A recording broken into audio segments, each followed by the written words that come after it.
this is Ascended Glitch Cat with another video about Saving Paldea. I'm giving my own take on how Pokemon Scarlet and Violet would play out if the major fails weren't there. Or in this case, if they stayed there and the characters had to deal with it. Yep, today we're pitting Arven against the scourge of Paldean picnics, the glitchy ingredients. We'll place Juliana, Arven, and Nimona out on the road together. Whenever a wild Pokemon crosses their path, they're quick to chase it off. Nimona, in particular, seems like she's prepared for anything and everything. Until their travel discussions are cut short by Juliana's growling stomach. She pauses, gives an awkward laugh, and asks if Nimona is also prepared with some snacks.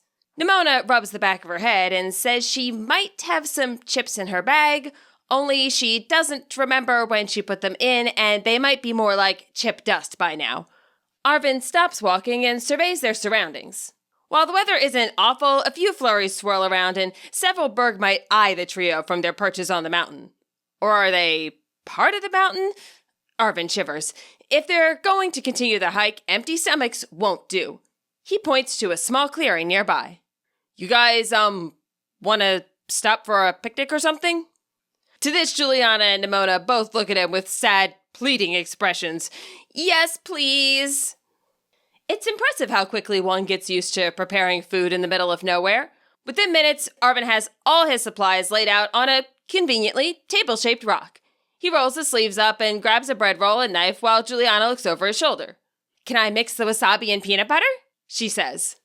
That's a delicate process, he says as he slices a roll into two perfect halves. I was just going to do a basic ham and Swiss, since you guys seem to be starving. Juliana huffs. Starving maybe, but she also needs to expand her skill set. She's graduated from just putting cheese and lunch meat on bread. Arven disagrees, but Juliana has significantly helped out with replenishing their ingredients. He can't exactly tell her no. He pulls the bowl over and gives careful mixing instructions. She actually does a decent job. After a few taste tests, Arven only has to intervene once.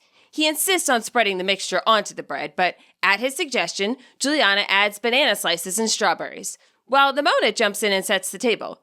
Anyone watching might think the group of them look coordinated, like a team or something. When Juliana finishes the toppings, Arven hands her a blue flag pick and tells her to stick it in as soon as he adds the final touch.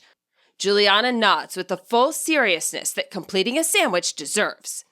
Arven carefully holds the top bread slice aloft over the toppings, making sure to get it in just the right position.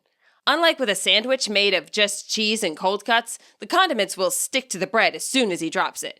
Which means it'll be a goopy, uneven mess if he places it wrong and tries to rearrange it afterwards. The thought of such a messy and ugly sandwich is too awful to consider. Thus, Arven has made a personal rule of never, ever lifting the top slice of bread once it has been laid down and staked with a pick. He closes one eye, making sure he's judged the distance correctly, and then, finally satisfied, he releases the bread to fall into place. It bounces off the strawberry halves like they're spring-loaded and flies back in an arc, poised to land on the cave floor. Instead, it vanishes into nothingness. Juliana looks down at the unfinished sandwich, shrugs, and sticks the blue flag pick into it anyway. Arven cries out in despair at this. Dealing with a mom who ignores his existence? Fine. Dealing with various objects, his body included, occasionally going incorporeal on him. Alright, not fine, but fixable. Hopefully. But a piece of culinary art ruined before his eyes?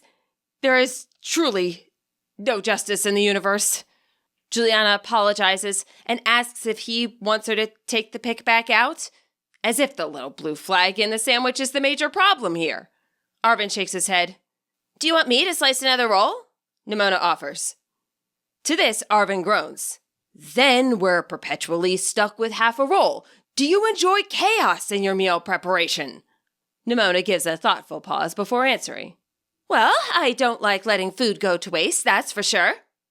Without further invitation, she picks up the bread knife and proceeds to divide the hideous open-faced sandwich into 3 sections. She lifts each piece carefully from the bottom and sets it on a plate before distributing the servings to her friends. Arven gets the one with the pick in the center.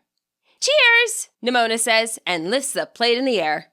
Cheers, Juliana echoes, doing the same. Cheers? Arven taps his plate together with the girls, and everyone sits with their food on their lap, looking for the best angle to consume it at. Nimona decides to tackle hers corner first. Oh my gosh! She sighs as she takes the first bite. Peanut butter is smeared all over her lips, and strawberry juice drips down her chin. She doesn't care. This is amazing! The bread's as soft as an Alteria's wings! And the spice in the peanut butter is so different, Juliana says, opting to bite down the center, which means her face is even messier than Nimona's. Neither girl complains. In fact, it seems to Arven that the sandwiches have kick-started a stream of compliments towards his cooking skills. The sweetness of the strawberries totally sets off the spice, though. And the bananas had the perfect texture. It's not that big a deal, really, Arven says, certain that his face has gone as scarlet as Koraidon scales. But that's the only objection he offers as his traveling companions bring out their Pokemon, share the open-faced sandwiches with them, and start up the compliments anew. The conversation then shifts to their various journeys across Paldea so far. At one point during the meal, Juliana develops hiccups and holds her breath to get rid of them. She's listening intently to Nimona and still holding her breath when she reaches for her plate again. The sandwich smacks against her closed lips twice before she lets herself breathe and realizes why the food isn't entering her mouth. Arven and Nimona both burst into laughter and hand her some napkins. Hey, you're really interesting when you talk, Juliana says with mock accusation. Nimona does not apologize. Instead, she takes a bow. Within half an hour, the food has all been eaten, the Pokemon are happy and content inside their Pokeballs again. Juliana packs up their supplies. She insists this is an important part of the picnic learning process, and Arven lets her do it as long as she puts everything back where he can actually find it again. Nimona chats her up the whole time, and Arven points out what good friends they seem to be. Oh, we're more than friends, Nimona tells him. We are rivals. Arven gives her a questioning look. It's like friends who fight, but in a good way, she explains. He stares down at his plate, which now holds only a few crumbs, not even a drip of peanut butter. He's definitely gotten annoyed with Nimona and her champion-level goals, but when's the last time he made any goals of his own, besides him and Mabosstiff just getting through another day? If the Herba Mystica works, maybe he can complete the gym challenge with Juliana and Nimona. He looks at his hand, then over to where the bread vanished, and remembers that Mabosstiff's ailments are not the only problem around here. How can you tell? He asks quietly. If someone's your rival, I mean. Nimona giggles. Oh, that's easy. You say to them, we're rivals, aren't we? And then they say yes, and then you're BRFs. BRFs? Best rivals forever. Uh-huh. And if they say no? Nimona looks broken-hearted at the idea that anyone would turn down a rival proposal, but after considering the question a moment, she replies with complete seriousness. Then you ask them again. And again. And again and again and again until they do say yes. Part of Arven wants to tell her that this is the stupidest thing he's ever heard. And another part of him wonders if he'd have more friends, if he worked at his relationships, the same way Nimona works to cement her rival status with Juliana. Juliana announces that she's finished, holding her hands out to show Arven's neatly packed bag.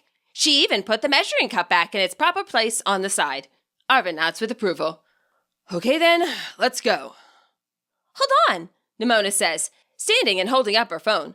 This was a great bonding moment. We should take a selfie to commemorate. No! Nimona, wide-eyed at their reaction, slowly puts the phone back in her pocket. There is no need to ask further questions. If picnics are this weird, who knows what terror selfies hold? That about wraps up this What If, though for the curious, here's a rundown of the picnic fails I included. Number 1 is, of course, the bouncy ingredients that you deal with when you put even a few too many items on a sandwich. Number 2 is the bread's tendency to not exactly land where you put it and vanish from existence. And number 3 is an extension of the stuck face glitch that your character can sometimes get into after taking a selfie. Since they're stuck in the same expression, they won't even open their mouth when they pretend to eat the sandwich after it's complete. I will note that there's also a more complicated glitch that can get the person making the sandwich off the ground if it's made in the wrong place, but I'm going to save that for some extra special chaos in a later video. Thanks for watching, and until next time, happy reading and happy training!